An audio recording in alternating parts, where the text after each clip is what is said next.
Hey, hi guys. Today, this discussion is about the NMIMS distance learning examinations.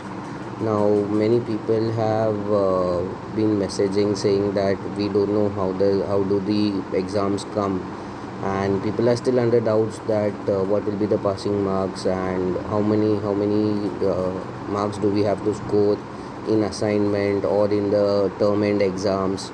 So I will take you through the entire exam pattern of NMIMS. So basically, your in each sem you have six subjects, and for six subjects you have to appear for the exams, wherein the total marks will be 100. Now that 100 is basically divided into three parts, wherein your assignment will be of 30 marks. 50 marks will be for MCQs, that is multiple choice questions, and 20 marks will be for descriptive questions. So out of this, in all, if you see, I have clearly mentioned exam marks is 100, pass marks is I'm sorry, this there is a typing error. So pass marks is 50 marks. You have to score 15 each subjects, and then only you can clear the entire exam. Now the bifurcation of exam, as I told you, 30 marks for assignment, 50 marks of multiple choice questions, and 20 marks for descriptive questions. Now, how are these multiple choice questions bifurcated? So out of the 50 marks, there will be three sections: section 1, 2, and 3. In section 1, the questions are asked for zero point 0.5 marks. So there are total of 32 questions, and these are directly from the book.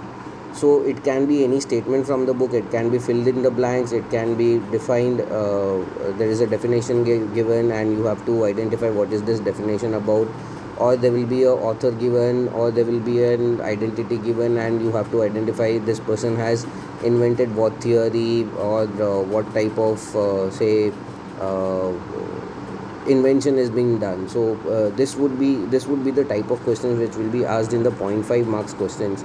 Then there is section 2, which is of 1 mark. There will be 26 questions, and this will be some would be implied and some would be directly from the book. So if you read the book, if you read the entire book at least once, you can answer this section 1 and section 2, which is very easy. You will come to know this is relating to which question, what will be the answer. So that is quite easy. And then moving to section 3, this is totally implied. None of the questions are directly asked from the book. It will be a purely application of knowledge, and there are four questions with of 2 marks. So this comes to a total of 50 marks. And then at the end there is section 4, which is descriptive questions. In descriptive questions, you are given 3 questions, out of which you have to appear for any 2 questions.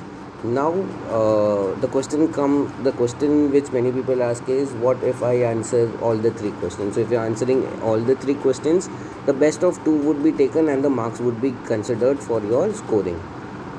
Also, if you want to score at least, say, minimum of 6 marks, what you have to do is, you can write at least, say, 500 to 1000 words for each descriptive questions.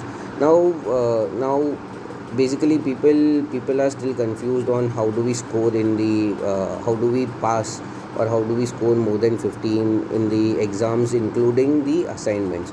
So I have just bifurcated the details, how do we score in exams. So target marks in the assignment should be, out of 30, you target anywhere about 20 marks. So your 20 marks are fixed in each and every assignment for all 6 subjects. Then in the MCQs for section 3, which are of 2 marks, you have to target all the 4 questions which should be right. So you are scoring 8 over there. So 20 marks in assignment, 8 marks in the section 3, that comes to 28 marks. Then in section 2, which is 1 mark questions, you need to at least have 12 answers right. So you will be scoring 12 marks over there. So 28 plus 12, that comes to 40 marks. Then section 1, which is 0.5, you have to target at least 20 right answers, for which you will get 10 marks. So that comes to 50 marks. 20 plus 8 plus 12 plus 10, that is 50 marks. And then in the descriptive you have to write say 500 to 1000 words to score more than 6 in both the questions. So 6 plus 6 is 12, that is the minimum what is expected. So 50 plus 12 is 62. So this is how you score the entire thing. For descriptive questions, even in case if you are not having much knowledge, write something or the other, at least write 10 lines or 12 lines of that topic, and you will definitely get marks on that. So do not leave anything blank in the descriptive. Whatever is there in your mind, note it down and leave it. You will score on that. So this is how you crack the entire NMIMS exam. It is quite easy. I have uploaded few multiple choice questions for few of the subjects for SEM 1 and for SEM 4, I believe. For SEM 2 also is available. Slow and steady, I will start uploading the MCQs for other subjects also. So best of luck. If you have any doubts with regards to your exam, do buzz me on my WhatsApp number. My WhatsApp number is already available on many of my videos. Thank you. Subscribe.